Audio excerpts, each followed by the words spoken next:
Muraho neza nshuti bavandimwe, nongeye kwishimira kubana namwe uyu munsi turebera hamwe igitabo cya Yosuwa mu ncamake, aricyo gitangira ibitabo byiswe iby'amateka.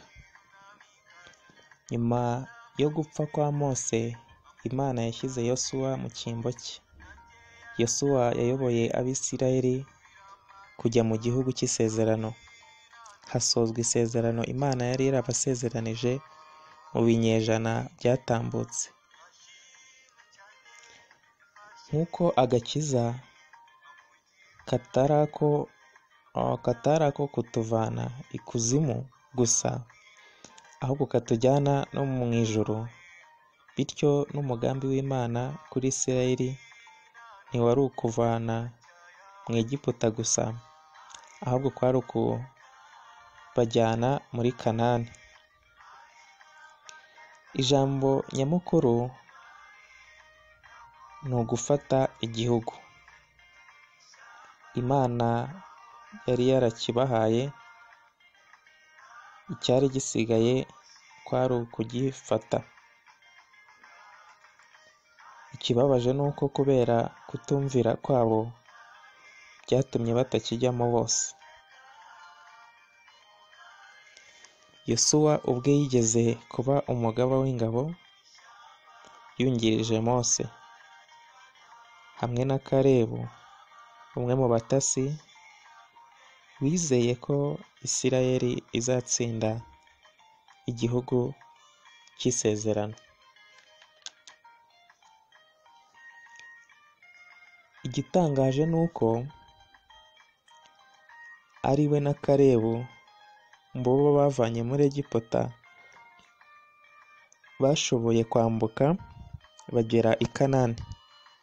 Byari bikwiye ko Yosuwa aba ari we usimbura Mose akayobora Abisirayeli. Hanyuma ibice by'ingenzi bigize iki gitabo, icya mbere kitubwira guhamagarwa kwa Yosuwa.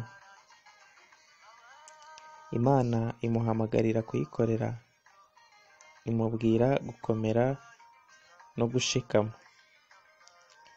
Igice cya kabiri, batsinda Yeriko. Yeriko yari wo murwa wa mbere wabohojwe n'Abisirayeli. Igice cya gatatu, bambuka Yorodani. Isezerano ry'Imana risohora binjira mu gihugu. Igice cya kane,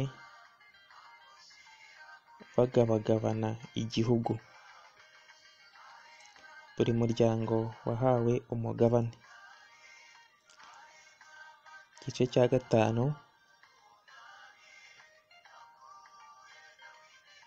ni ugusoza kwa Yosuwa cyangwa se uko Yosuwa yasoje. Yosuwa ahamagarira Abisirayeli kuvugurura imibanire yabo n'Imana yabacunguye n'uburyo bwo kuyikorera, kandi ahamya icyemezo cyo kuyikorera. Ndabashimiye mwebwe twabanye mu kurebera hamwe mu ncamake iki gitabo cya Yosuwa, hanyuma dukomeze tubane no mu bindi bitabo bizakurikiraho. Ubutaha tuzakomerezaho n'igitabo cy'abacamanza. Hanyuma ugize igitekerezo cyangwa se inyunganizi watwandikira kuri izi nomero ziba ziri kuri iyi audio. Murakoze, Imana iduhane umugisha.